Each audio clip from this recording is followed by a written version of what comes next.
Hey everyone, so today we'll be doing up an old Kona Lava Dome. This is actually the first old steel Kona that I've had. Most of the ones that show up here are alloy versions, so these are quite rare, especially in a decent sort of size. This isn't the best size for me, I would like it a little bit bigger, but I think this is quite a nice top tube length for me, and then I can just throw a bit of seat post at it. I'm also going with some riser bars to get the front end up a little bit higher, and that should help with it being a little bit too small. So I haven't really rode a Kona with a Project 2 fork off-road. I've taken one for like a little bit of a ride on the road, and it feels really nice, but it's hard to tell just how well it's going to perform off-road just from that little ride. So I'm looking forward to seeing how that goes. The bike I got from a friend just as a frame and fork. It's been sitting around for a little while. I don't know if he's taken the bottom bracket out, so that might be a bit of a struggle, but we'll see. The bike is in pretty good condition, really. I mean, it has a little bit of overspray and dust sitting on it, but after cleaning up the paint and then giving it a little polish, you can see that that metallic green is just so nice under there. So getting the bottom bracket out, I tend to soak it for like a day or so beforehand, just with some penetrating oil, just to make things a little bit easier. Then I bolt the tool down and really then just yank on it. It didn't need any like long extension, just use the 12-inch adjustable spanner or shifter. Won't be needing this where we're going. So it came out pretty easily. There's not really any rust on the inside, just a little bit of like staining. So cleaning the frame up, I just use some soapy water, give it a bit of a wipe down. I just use like dishwashing soap, basically. Something that's safe to use on your hands, not the stuff that you put in the dishwasher. But yeah, I haven't noticed any issues really. Then after that, going onto the brake posts, I clean them up with a brush first and then like a synthetic wool or like a fine sandpaper. Just gets them nice and smooth. Then I throw some Penetrol or like Frame Saver, anything that you can get your hands on that's going to protect the steel frame a bit. I use Penetrol, it's available like in my local hardware store, and it spreads really nicely. I haven't used Frame Saver, but I guess it's pretty much the same, just like with a bigger following, I suppose. Basically you just spray it inside all the tubes and then shake it around a lot. Moving on to the exterior of the frame, getting off some of the overspray. You can do it like a few ways. I know like a wax or a wax with a bit of oil in it, like carnauba wax, however you pronounce it, that can get off overspray. I just tend to do it with some light polish, so basically just a cream polish. And you can see here I did a little bit.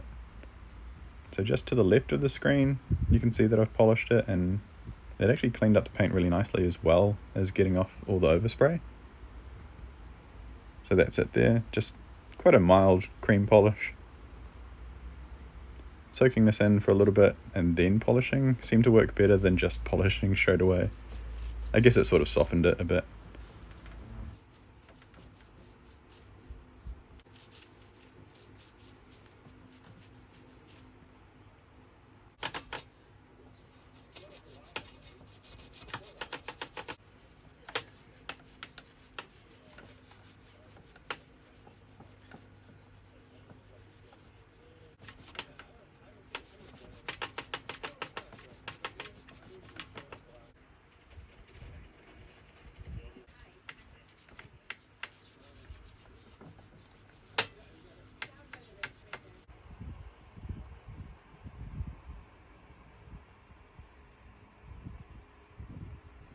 So this whole process didn't take too long. There are products that specifically remove overspray from painted surfaces. I just prefer to use this because it's sort of like a 2-in-1, because I'm polishing the paint underneath it as well as removing the overspray. And it came out really nice. The paint on this bike is a beautiful green, and the decals are in quite good condition too. Moving on to the headset. Now I do have a sealed bearing unit on order, but for the time being I'm just going to clean up this unsealed unit and just use that. It is actually a tanged unit, as you can see here. I didn't actually realize, but the cages are tanged, which is pretty cool. The top headset cup was pretty disgusting. Had like some pitting in it, so I found another one which was identical, then just sprayed it to suit because it was silver. It's a pretty good colour match. It's just like a satin black. Then throwing it in with this like homemade tool. It's basically just a long threaded rod with a couple of nuts and some washers. Works really good and it doesn't do any damage that I've noticed. This headset worked out really well. I just had it sitting around from like another bike, so it didn't cost me anything as well. Just some fresh grease, a bit of a clean up, and it works smoothly. I did use the original crown race. There was no issues with it, so I didn't really see any need to replace it. Especially if I'm just going to put like a sealed bearing unit in this frame anyway. But that'll come like later on. So I'm using this BMX stem because it mates up with the 22.2 diameter moto bar. They're also known as like a 7/8 diameter. So I used to have this handlebar and stem set up on the Specialized Hard Rock, and I plaster dipped it gold. It actually came off really nicely. Then a nice little Toasty Rides green stem cap just to top it all off. So this stem and handlebar combo works really well for me. Some BMX stems even have like knurling on the inside, so that's about the only issue you might have with a moto bar, is that the knurling is a little bit off because they have a different clamp style. So you can see there that the knurling actually doesn't sit where the stem does. I haven't had any slipping issues, but I've seen some people do. Moving on to the derailleur. So this one actually was off my Kona Unit X, and I just broke it one day. I think it just came out of adjustment with the limit screws and then just got sucked into the spokes. But Darcy found me this one out of the bin, funnily enough. It just needed all the jockey wheels and the bolts from my other one. So quite a cheap swap over really. Hopefully this one doesn't break as well. I'll sort of put some Loctite on the bolts and then just make sure that I keep it in check. And I guess I'll just cross my fingers.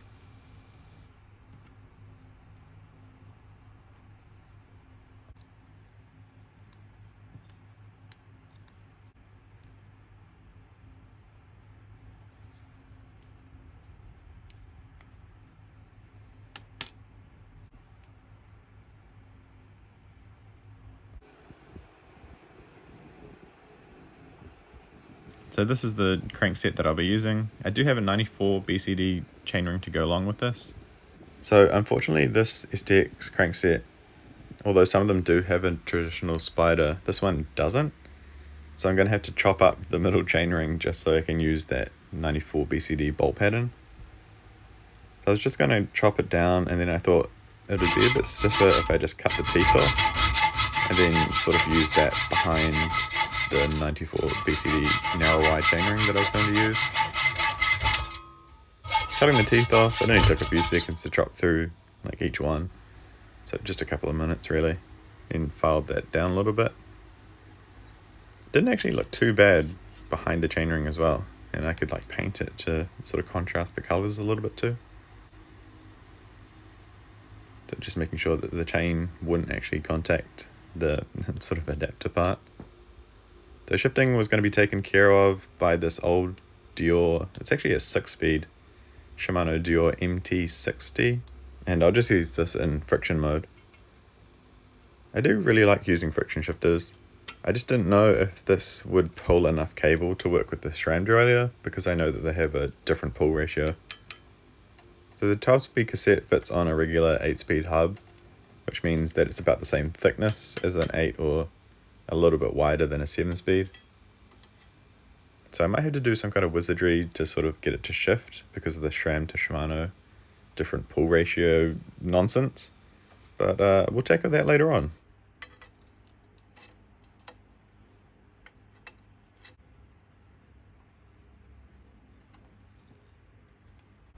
So I picked up these wheels for quite a good price a little while ago, and I was going to use them on a disc brake bike. But it actually worked out that I found a different wheel for that bike, so these have been sitting around just gathering dust really.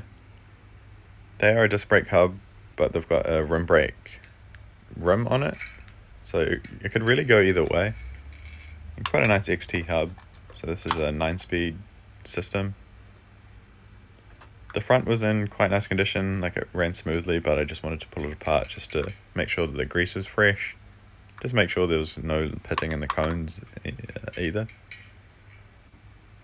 So the front was fine, looked quite nice, just the usual like paint missing, but no abnormal like wear marks in any of the surfaces.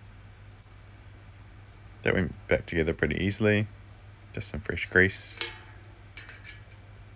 Adjusted everything and made sure it ran smoothly.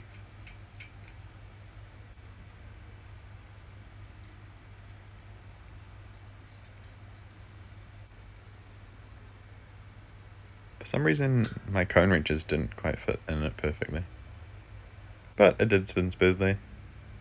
Then pulling apart the rear one, I noticed a bit of damage to one of the cones, and also the bearings were in pretty disgusting shape too.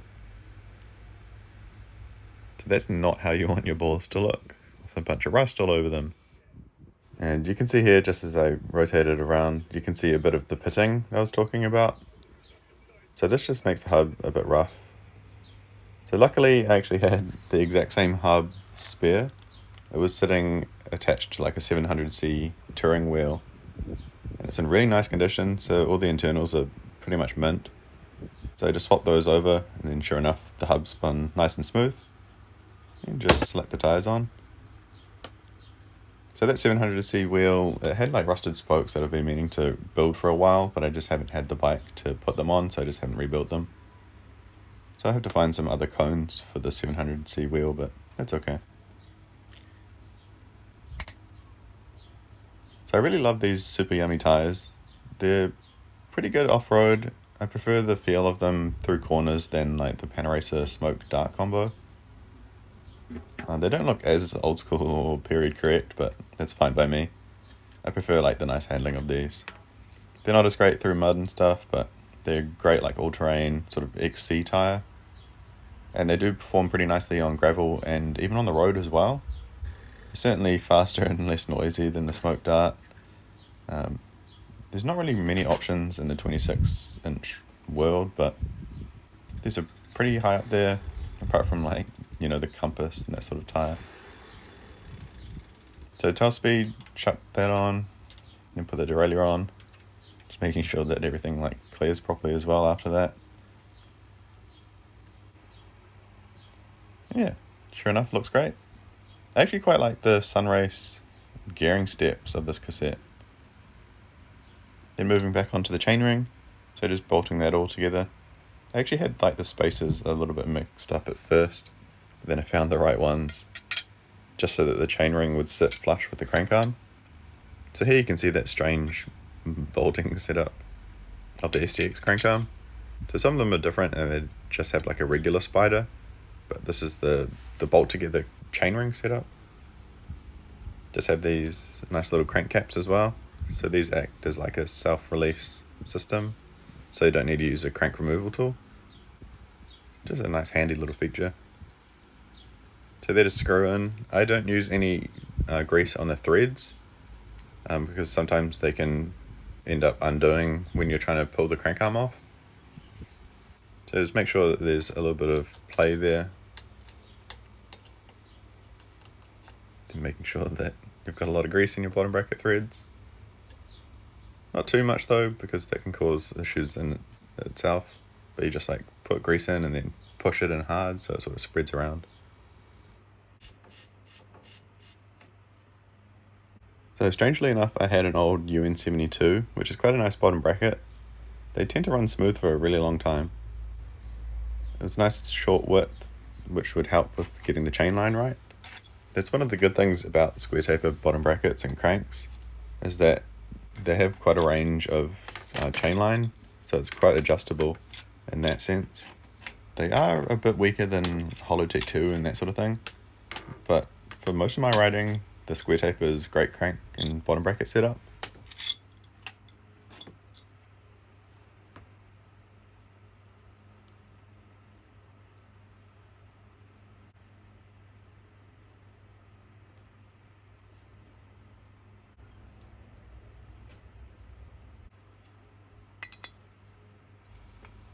So just throwing the crank arm on now, just making sure that the chain line is going to line up right. And sure enough, it's way off. So most of the time you can just eyeball the chain line. You really want the chain ring to sort of lay in the middle of the cassette. So one solution for this on this particular setup is I can actually flip that spider over. So that middle chain ring sort of adapter thing that I cut down, I can flip that over because it's sort of offset. That would bring the chain line in a little bit towards the center of the cassette. But by doing that, it also makes it look really ugly. So you can see that the chain ring is sort of like recessed behind the crank arm, and that just looks disgusting. So to get around that, there is other options for cranks that I have in 94 BCD. The one I went with was just an old XT set. I did have this LX, which would have been nice in black, but it was 170mm. And same with this race face one. Also 170mm. So I went with the XT and I just painted it black. I just roughly outlined the lettering just to avoid like any internet people getting mad about me painting over the XT letters. This isn't like a permanent solution anyway, so I've actually found a mate that has some STX crank arms, or at least just the drive side with the actual spider. So I'll be throwing those on, but that's after the build. I just really wanted the STX Special Edition colorway. So throwing the chain on now, just using some brake clean to get off all that anti-rust residue. It's kind of like a glue grease that they use. I don't know, it's disgusting and it's not good. So throwing the chain on, just getting it sized for the chain rings and cogs and the chainstay and everything. I had to do this a few times. So SRAM, basically they guide to use 2 inner and 2 outer plates. I tried it with 3 and sure enough that was a little bit too long. So 2 was the right length, but I just wanted to make sure, just for some strange reason. So 2 inners, 2 outers was a nice length to get around that derailleur. The cassette just looks so big on a 26-inch wheel. So cool stop brake pads, of course. These are a really nice fit for this rim and tyre combo. So I actually need another set for the front because I didn't have a second set.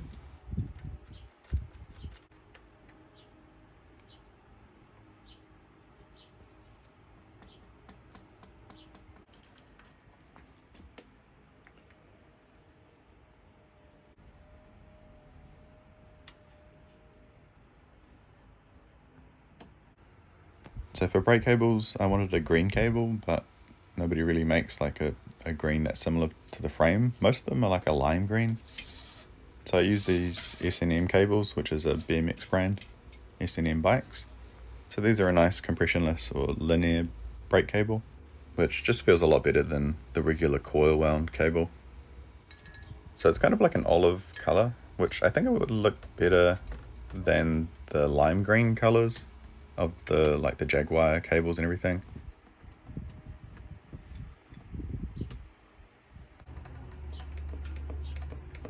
I was having some issues with the front brake, so the spring was sort of hitting that screw. I think it was just bent a little bit.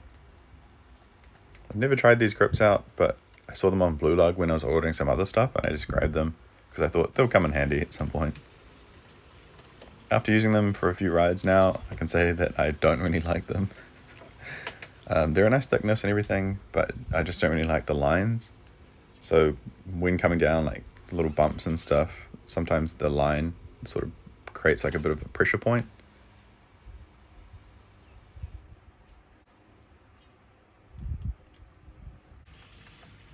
So you have to like lock that out of the way, like thread the cable down and like into this half circle thing. This is my lace. Did it go in? Yeah, it went in. Cool.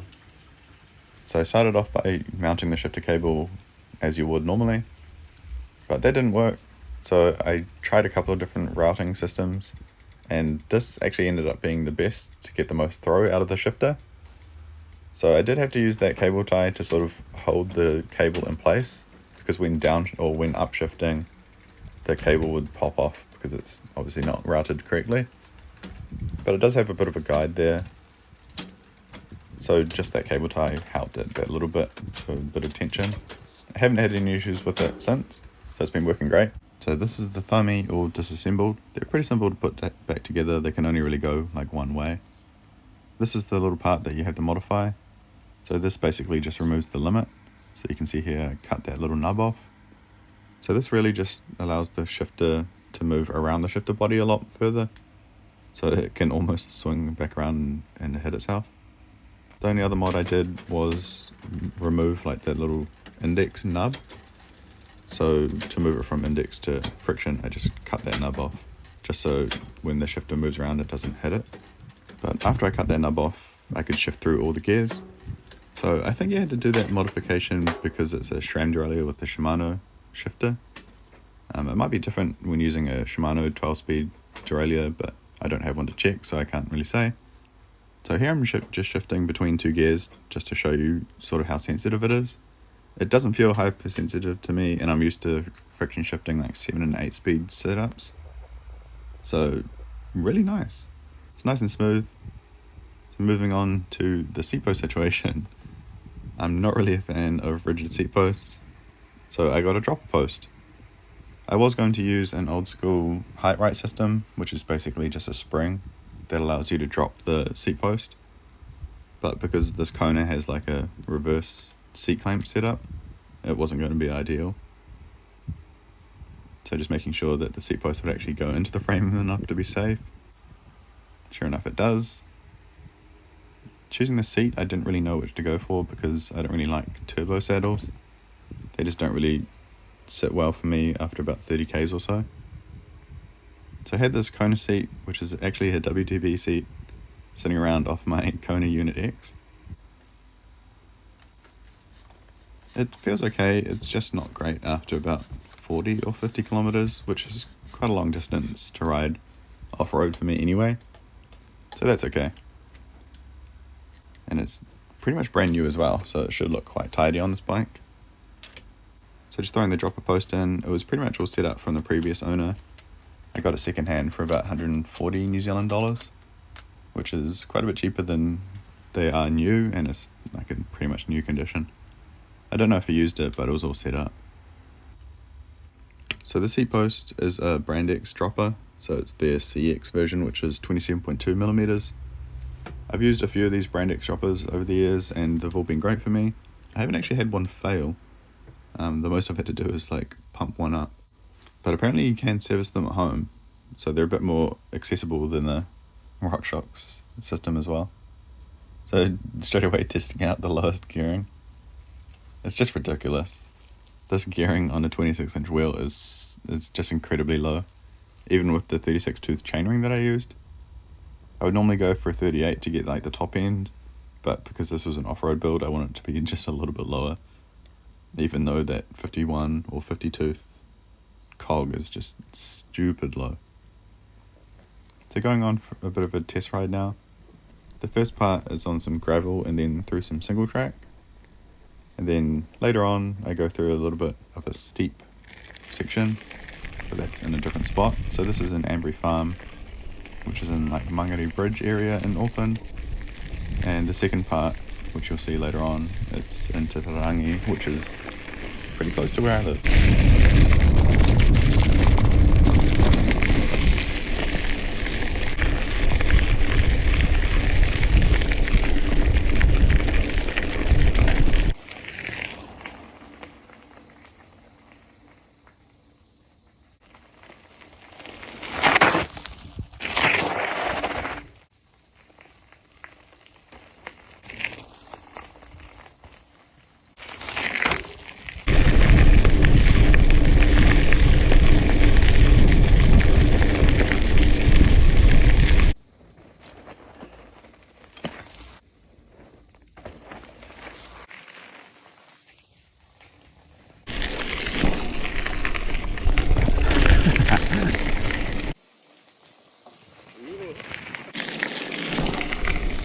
Whoa!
So a lot of this is going to be quite bumpy for you guys, but I'm having fun, so I'll throw in like a couple of little clips, just keep recording through the GoPro.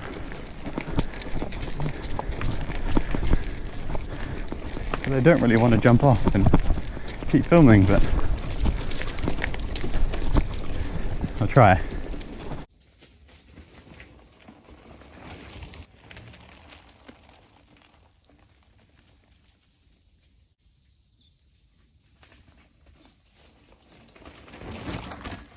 I don't know which way to go.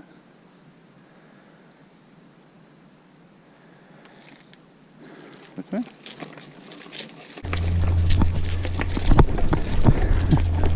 Dude.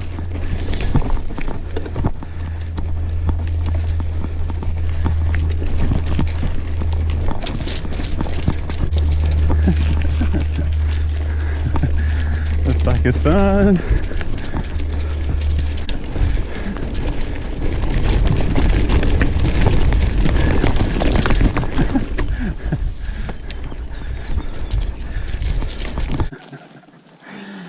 Oh, that was so much fun. Oh, this bike is amazing. Yeah, loose.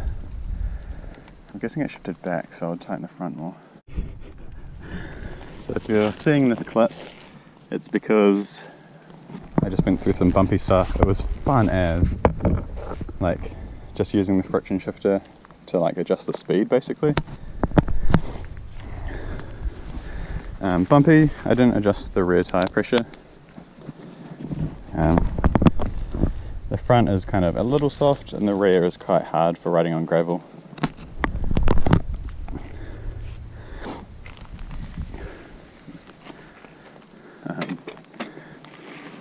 Fun as though, I'm used to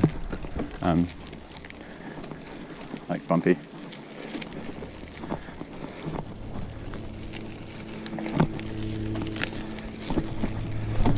Gosh, that's amazing. Sorry, I know it's bumpy. Can't do much about that.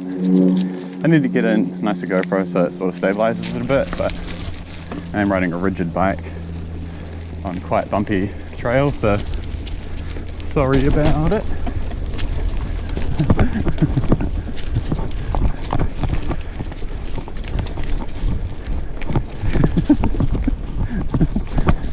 Oh, they cleared it. More bumpy. So this ends up as like swamplands at some point.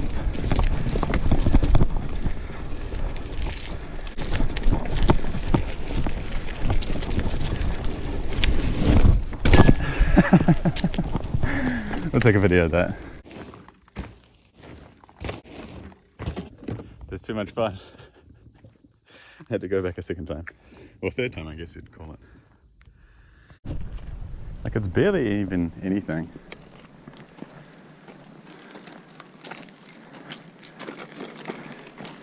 But because that little bump before it sort of whoops you up a little bit.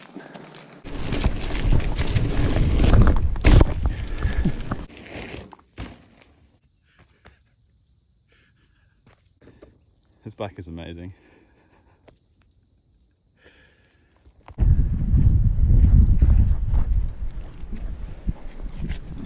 It's so much fun.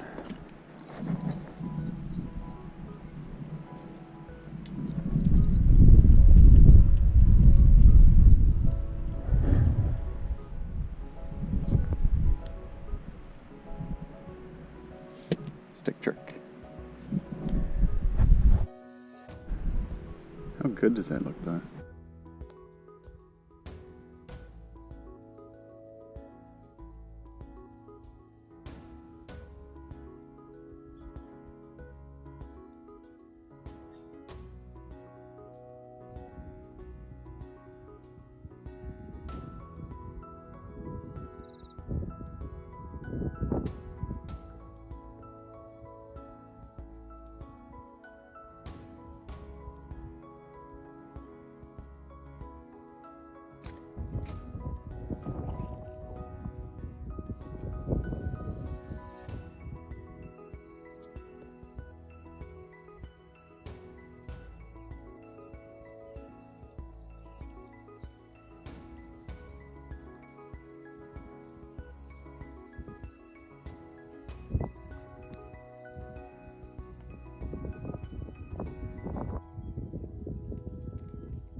This part is pretty steep.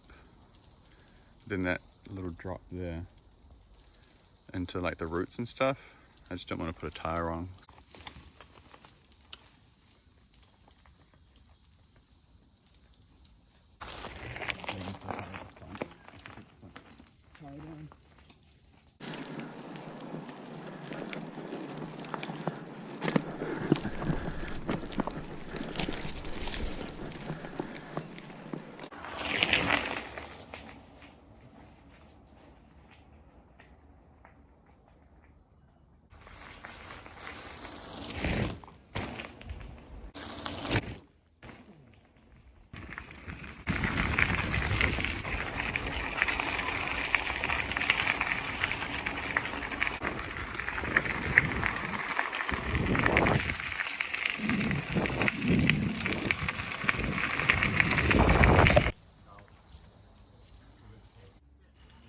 So I thought I'd do a bit of a comparison between my newer Kona Unit X and the old Lava Dome.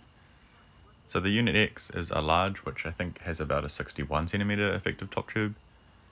I can fit either the large or the extra large one, but I like to have it a little bit smaller, so that's why I went for the large. And the Lava Dome, I think it was about 57 or 58cm, which is roughly about as big as they get in this sort of era.